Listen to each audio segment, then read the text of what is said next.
Hello everyone, welcome back to my channel once again. Part 1 এর ভিডিওটা দেখার পরে আশা করি সবাই খুব এক্সাইটেড হয়ে আছো যে পার্ট 2 এর ভিডিওটা কবে আসবে, পার্ট 2 এর ভিডিওটা দেখবো। যারা পার্ট 1 এর ভিডিওটা দেখোনি চটপট গিয়ে আমার চ্যানেলে পার্ট 1 এর ভিডিওটা দেখে নাও। আর থাম্বনেল দেখে বুঝতেই পারছো যে এটা পার্ট 2 এর ভিডিওটা চলে এসছে। তাও পার্ট 1 এর ভিডিওটা একটু রিক্যাপে দেখিয়ে নিচ্ছি যে পার্ট 1 এর ভিডিওতে আসলে কী কী ছিল আর পার্ট 2 এর ভিডিওতে কী কী হতে চলেছে সেটাও তোমাদের ছোট্ট করে একটু দেখিয়ে নিচ্ছি। তো চলো এবার পুরো ভিডিওটা একবার দেখা যাক। ওখান থেকে 7:45-এ বাস ছেড়েছিল, মানে আমাদের স্কুল থেকে। আমাদের পৌঁছতে পৌঁছতে মোটামুটি 10টা বেজে গিয়েছিল। তো তারপর ওখান থেকে আমাদের ব্রেকফাস্ট দেওয়া হয়েছিল লুচি, ছোলার ডাল এবং রসগোল্লা। তো অলরেডি আমি বসে গেছি আমার সব ছোট্ট মিষ্টি বোনদের সাথে ব্রেকফাস্ট করতে। তো যাই হোক, এরপরে আমরা যখন সেটে যাব তখন হয়তো আর এরকমভাবে ব্লগিং করা হবে না, কেন কি ওখানে ভিডিও করা অ্যালাউ নেই, ফোন নেওয়াটাও অ্যালাউ নেই। বাট তাও চেষ্টা করবো শর্ট ভিডিও করে তোমাদের দেখানো। তো অ্যাট লাস্ট সারেগামাপা সেটে এসে আমরা বসলাম। তো বসানোর পরে ওরাই আমাদের জায়গাটা একটুখানি চেঞ্জ করে দিল, যেভাবে আর কি ওদের ক্যামেরাতে শ্যুট করবে এবং ভালো লাগবে সেই অনুযায়ী বসানো হলো। কিন্তু সারেগামাপায় বসে একটা জিনিসই একটু ইরিটেটিং লাগছিলো, যে ওদের সব কিছু রেডি করতে এবং পুরো স্টেজটাকে সেট আপ করতে, প্রিপারেশন নিতে এতটাই সময় লাগছিলো যে আমরা প্রায় 2 ঘন্টা ওয়েট করেছিলাম শ্যুটিংয়ের আগেও। তো বসে বসে কী করব, ভালো করে একটু সেটটা দেখছিলাম, কোথায় কী ক্যামেরার লাগানো আছে, কোথায় কীভাবে লাইট জ্বলছে। তো এগুলো দেখতে বেশ ভালোই লাগে। যাই হোক, তো যাই হোক, ওখানে ছবি টবি তুললাম, সবাই একটু ব্লগিং টাইপের একটু করে নিলাম। যদিও শুটিং শুরু হওয়ার পরে কারোর ফোন অ্যালাউ নেই, ইভেন ভিডিও করা, ফটো তোলা, কথা বলা কোনো কিছুই অ্যালাউ নেই। এটা তো খুবই স্বাভাবিক কথা। তো যাই হোক, তো অ্যাট লাস্ট প্রোগ্রামটা শুরু হতে হতে প্রায় 1:30টা বেজে গেল।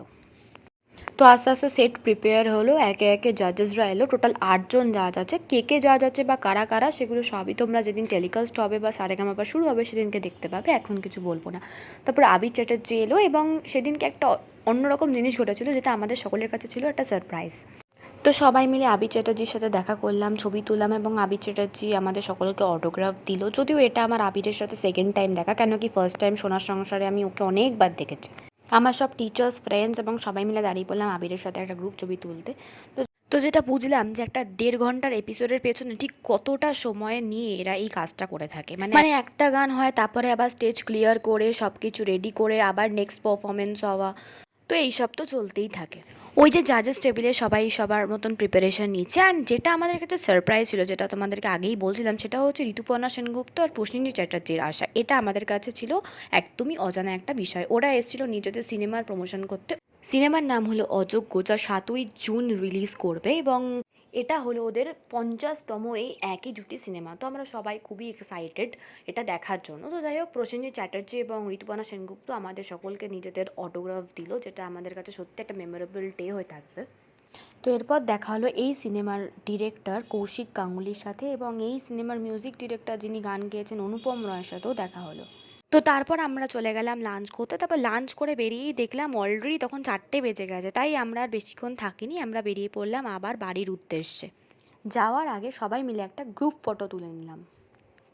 আজকে সারাদিন এতটাই এনজয় করেছিলাম যে বাসে ফেরার পথে তখন আর সিটে বসে থাকা যাচ্ছিল না। তখন শুরু হলো আমাদের তুমুল সেই নাচ।